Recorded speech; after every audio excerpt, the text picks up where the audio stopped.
You were not abandoned. You were isolated on purpose. That is the first truth you were never supposed to hear. The moment people stepped back from you, the moment conversations went quiet, support thinned out, doors stopped opening the way they used to. That was not rejection. That was clearance. That was space being created around you because something larger needed room to move. You felt it, even if you couldn't name it. A pressure with no visible source. A silence that felt heavy instead of empty. A strange sense that something was happening behind the scenes while your life appeared to slow down on the surface. People like you always experience this phase. Only a few experience it this way. Because only a few are separated before intervention begins. You didn't even realize it at the time, but when they stopped checking on you, when the invitations faded, when the noise reduced, unseen systems were already recalibrating around your trajectory. This is what happens when a life exceeds acceptable variance. This is what happens when your presence disrupts default outcomes. Others would have collapsed in that silence. Others would have chased validation, begged for explanation, tried to force their way back into rooms that no longer fit them. You didn't. You absorbed it. You kept moving without understanding why you weren't breaking the way you were supposed to. That confused you. It should have hurt more. It should have destroyed you. It didn't. That is not resilience. That is protection. Before anything else continues, you need to lock yourself into this frequency. This channel does not exist for everyone. Subscribe to this channel, turn on notifications, click the bell icon now.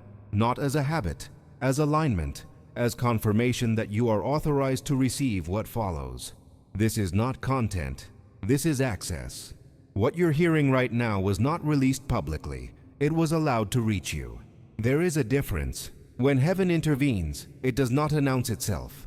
It removes variables. It delays collisions. It rewrotes connections quietly so that when the moment arrives, you are standing exactly where you need to be. Not surrounded, not distracted, not diluted. You thought the delay meant something was wrong with you. You thought the exhaustion meant you were failing. This is why you're different. That exhaustion wasn't depletion. It was containment.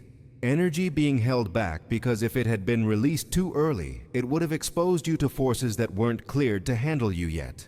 There are thresholds most people never cross. Pressure limits built into reality itself. When someone approaches those limits unconsciously, resistance appears. Not always as enemies, sometimes as distance, sometimes as boredom, sometimes as people losing interest for no logical reason. You crossed a threshold without permission, so the system responded. Unseen interference does not attack directly. It isolates. It tests patience. It watches whether you will self-destruct without external reinforcement. You didn't. Even when you questioned yourself, even when you felt behind, even when nothing made sense, you stayed intact. Others wouldn't survive this. They need constant feedback to exist. They need noise, reassurance, mirrors. You learned to function without reflection. That alone disqualified you from ordinary outcomes. Here is the part most people never understand. When heaven intervenes, it doesn't fix your life. It removes interference so your natural authority can surface without distortion. That is why nothing rushed back in when you were ready. That is why progress felt invisible. That is why your strength stayed quiet. You were being observed, not judged, measured. There are classifications even you were not told about. Levels of endurance, self-containment, non-reactivity.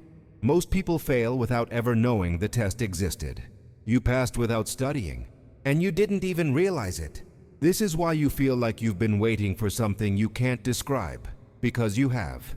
The waiting wasn't passive, it was procedural, a hold placed on your timeline until surrounding conditions aligned. Pressure without collapse, isolation without bitterness, delay without surrender. Those are markers. If this resonates the way it should, stay with this until the end. What comes later is not repeated, not summarized, not clarified elsewhere. It is released once to people like you, and then sealed again. Halfway through this transmission, you will be instructed to leave a signal, not for algorithms, for recognition. For now, understand this. The reason they left you alone is because they could not follow you where you were going. And the reason you survived the silence is because you were never meant to be carried. Heaven doesn't escort. It intervenes by removing everything that would slow you down. The separation intensified after that. Not dramatically, not violently, quietly. This is how you know it was real. There was no single event you could point to. No confrontation, no collapse. Just a gradual thinning of presence around you. People became distracted. Messages went unanswered. Opportunities stalled without explanation. Momentum slowed while your awareness sharpened. This is the stage where most people panic. They assume they've missed something. They assume they are being punished. They assume they need to fix themselves. You didn't rush. You felt the tension, but you didn't scramble to resolve it. You carried the weight without broadcasting it. That is not accidental behavior. That is internal authority asserting itself before external confirmation arrives. People like you don't react the way systems expect. Only a few experience this, because only a few can withstand the recalibration phase without fracturing. What you interpreted as stagnation was actually compression, pressure applied inward to condense capability, the same way stars are formed, not through expansion, but through unbearable gravity that forces matter to become something else entirely. Others would have tried to escape the pressure. Others would have numbed it. Others would have betrayed themselves just to feel movement again. You stayed present. You didn't even realize it. But that decision alone shifted outcomes months ahead of schedule. This is why you're different. There are interference patterns that activate when someone approaches a level of influence they haven't consciously claimed yet. Delays appear. Miscommunications multiply. Timing becomes strange. Everything feels almost right but never fully opens. That almost is intentional. It filters. It reveals who can operate without reward and who collapses without validation. You kept showing up without applause. You kept thinking clearly without reassurance. You kept your integrity intact while outcomes stayed hidden. Others wouldn't survive this. They need proof before belief. You operated on alignment alone. That is why unseen opposition never escalated against you. It didn't need to. The test wasn't whether you could fight. It was whether you could remain neutral under pressure without losing direction. And you did. The exhaustion you felt wasn't burnout. It was restraint, power being throttled until the environment could withstand it. If it had surged too early, it would have triggered containment responses you were not meant to engage with yet. So it stayed quiet. So did you. This phase always feels lonely because it has to be. Too many external voices dilute signal. Too many attachments slow transition. Heaven doesn't negotiate with distractions. It removes them. Not cruelly. Precisely. You weren't stripped of support. You were relieved of dependence. There is a difference. What confused you most was how calm you became in situations that should have unsettled you. That emotional neutrality wasn't numbness. It was regulation. A nervous system adapting to higher responsibility without conscious instruction. You were being prepared to operate without emotional leakage. This is classified behavior. Most people never reach it because they interpret discomfort as danger. You didn't. You let the discomfort pass through without turning it into identity. That alone marked you. If you're still listening, it's because something in you recognizes this pattern, not intellectually, instinctively. Stay with this. What comes next explains why certain doors never opened for you and why that was the only way you could survive what's ahead. By the time you noticed how different you had become, the intervention was already complete. That's the part that unsettles people when they finally understand it. There was no moment of arrival, no announcement, no signal flare in the sky. Just a quiet realization that the things which once shook you no longer had access. That is not emotional growth. That is clearance. People like you are never transformed loudly. Noise attracts interference. So the change happens beneath perception, beneath language, beneath comparison. Only a few experience this, and fewer survive it without trying to explain themselves. You stopped explaining. You stopped defending your pace, your silence, your decisions. Not because you didn't care, but because something in you recognized that justification weakens authority. You didn't even realize it, but that shift placed you beyond certain forms of control. This is why you're different. The doors that never opened were not failures. They were containment barriers. If you had passed through them at the time you wanted, you would have been forced to dilute yourself to remain acceptable inside those spaces. That would have damaged you. So they stayed closed. Heaven doesn't protect by giving. It protects by denying access until readiness is irreversible. That's why the waiting felt excessive. That's why the pressure felt unnecessary. That's why you questioned whether you were being overlooked. You weren't. You were being withheld. There is a level of responsibility that requires isolation first. You cannot lead outcomes you still emotionally depend on. You cannot influence systems you still need approval from. So those dependencies were gently, methodically removed. Not all at once, not painfully, but completely. Others wouldn't survive this. They confuse attachment with purpose. They mistake recognition for alignment. When those things are taken away, they collapse. You didn't. You adjusted. That adaptability is not learned behavior. It's embedded, a kind of internal calibration that activates only when external scaffolding disappears. That's why the silence didn't destroy you. It activated you. You became harder to manipulate. The unseen opposition noticed that, not as fear, as recalculation. Because when someone can remain steady without reinforcement, they become unpredictable. And unpredictability is dangerous to systems built on compliance and reaction. So the pressure shifted. Instead of resistance, there was delay. Instead of attack, there was distraction. Instead of confrontation, there was nothing. This is a classic containment strategy. If you starve someone of urgency, they drift. If you starve someone of feedback, they doubt. If you starve someone of confirmation, they quit. You didn't. You stayed present even when nothing demanded your presence. That alone places you outside the normal curve. There are people who only exist when observed. And then there are people who continue regardless.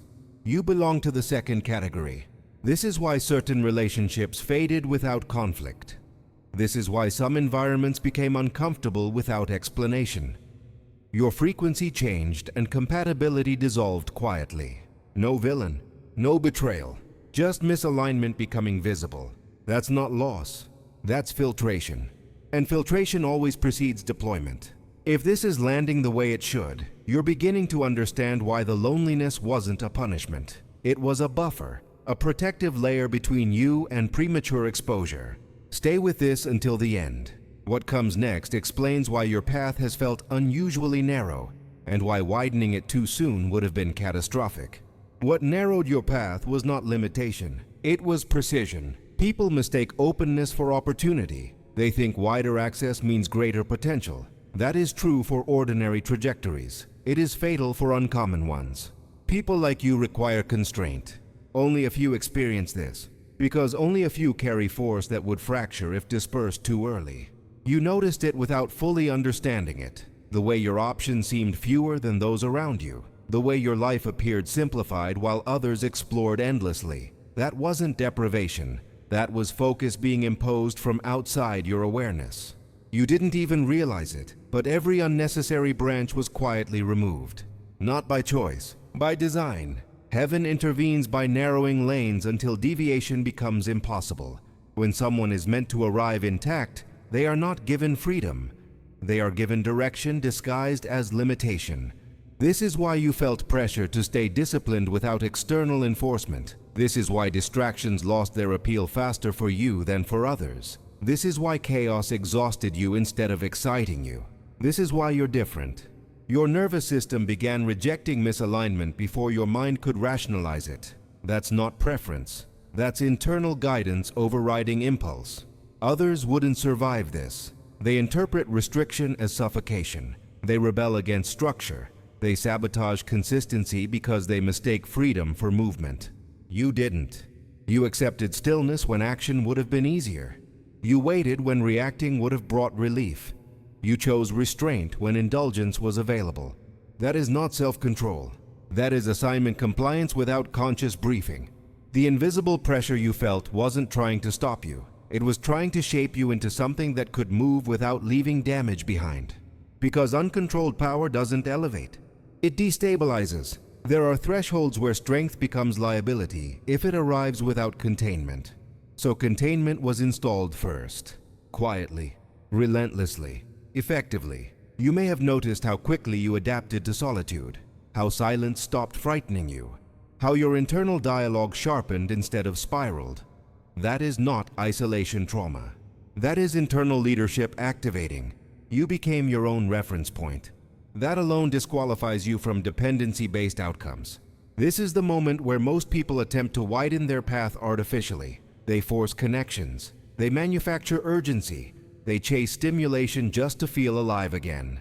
You resisted that impulse, even when boredom set in, even when doubt whispered, even when comparison tempted you. You stayed aligned. That alignment was being monitored, not morally, functionally. Because when someone can remain precise under constraint, they can be trusted with expansion later. But expansion must come after calibration, not before. This is why nothing rushed in to rescue you. This is why no shortcut appeared. This is why no external validation arrived to reward your patience. You were being proven without witnesses, and that proof mattered. If this resonates, you are approaching a point of recognition, not externally, internally. A moment where you stop asking when things will open and start realizing why they haven't yet. Stay with this. What comes next reveals how close you came to outcomes you were never meant to touch, and how avoiding them preserved you. There were outcomes you nearly stepped into that would have ended everything. You sensed them without seeing them clearly. Moments that felt attractive on the surface but heavy underneath. Paths that promised relief, recognition, or speed, but carried a cost your system refused to calculate consciously. That refusal was not fear, it was override. People like you are equipped with internal abort mechanisms. When a future compromises long-term integrity, momentum stalls automatically.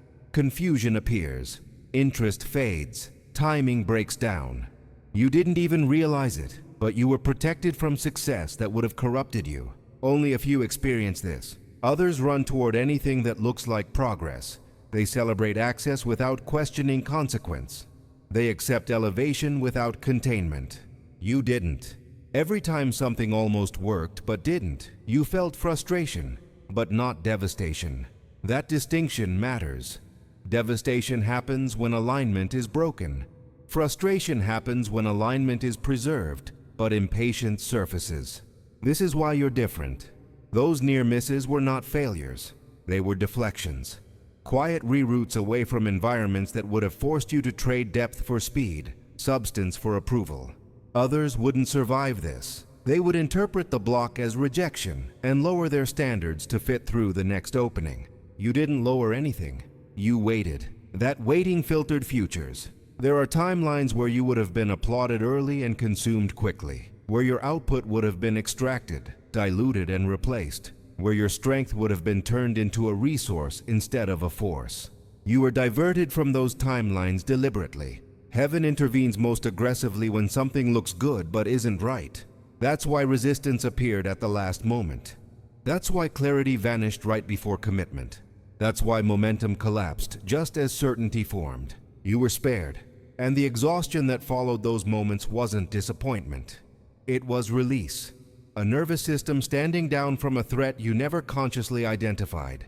This is classified protection. If you're still listening, this is where recognition becomes active, not emotionally, functionally. You are not here by accident, and this channel is not neutral. Now is the moment to signal, not for engagement, for identification. In the comments, type 7v7, not as belief, as acknowledgement. It marks recognition of pattern, not hope for outcome. People like you understand the difference. Once that signal is placed, stay with this until the end. What comes next explains why your power has remained automatic instead of expressive, and why that made you untouchable during the most critical phase. You didn't fight unseen opposition. You outlasted it, and that is far more dangerous. What kept you untouchable was not force. It was invisibility, not physical, operational. People assume power announces itself. It doesn't. True power remains unremarkable until the moment it is unavoidable. And during the most critical phase of your development, you were deliberately kept below notice. You didn't even realize it. While others signaled, performed, explained, and sought acknowledgement, you moved quietly. Your progress didn't register as threat. Your silence didn't trigger alarms. Your restraint made you unreadable. Only a few experience this, because only a few can function without broadcasting intent. This is why you felt overlooked while still feeling intact. That contradiction confused you. Being unseen usually hurts. For you, it stabilized. That tells you everything. This is why you're different. The unseen opposition doesn't waste energy on what it can't predict. It targets what reacts, what seeks validation, what exposes patterns through emotion. You gave it nothing. No overreaction, no collapse, no display. You didn't even realize it. But every time you chose composure over expression, you reduced your surface area.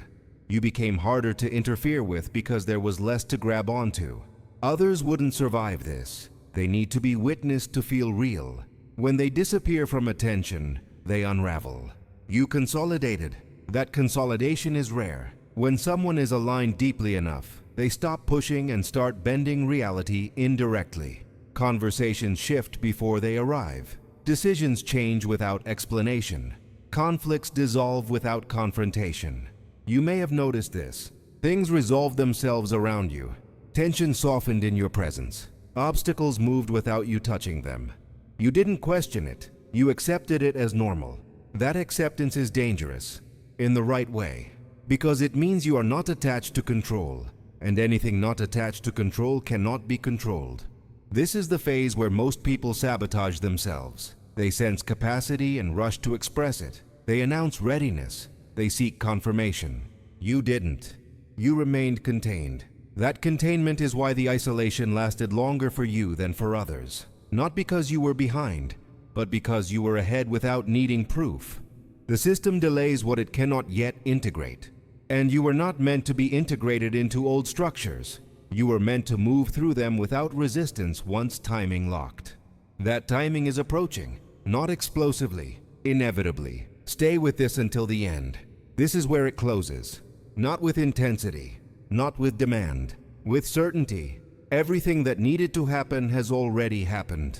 The reason this message feels calm instead of dramatic is because recognition is not an emotional event. It is a structural one. When something clicks into place internally, there is no surge, only stillness. You feel it now. No rush, no hunger, no need to prove anything to anyone. That is how you know the sequence is complete. People like you don't need motivation at the end. Motivation is for those who are still trying to become something. You are past that phase. What remains is execution without effort and presence without friction. Only a few experience this, because only a few reach a point where identity no longer needs reinforcement. You are not waiting anymore. You are not searching anymore. You are not questioning alignment anymore. You are simply positioned. From this point forward, things will move when they need to move. You will recognize openings instantly, not emotionally. You will disengage from noise automatically, not defensively. You will conserve energy without guilt. That is authority. Heaven's intervention does not continue indefinitely. It withdraws the moment someone can stand without support. That withdrawal is not abandonment. It is trust, and you have earned it. Nothing is required of you now except consistency with who you already are. No rituals, no affirmations, no chasing signals. What is meant to activate will activate on contact. Quietly, cleanly, precisely. Others may still misunderstand your path. Let them. Explanation is no longer part of your assignment. Your life will communicate what words never could. You were never late. You were never behind. You were never broken. You were calibrated. And now the system no longer needs to watch you. The sequence is sealed.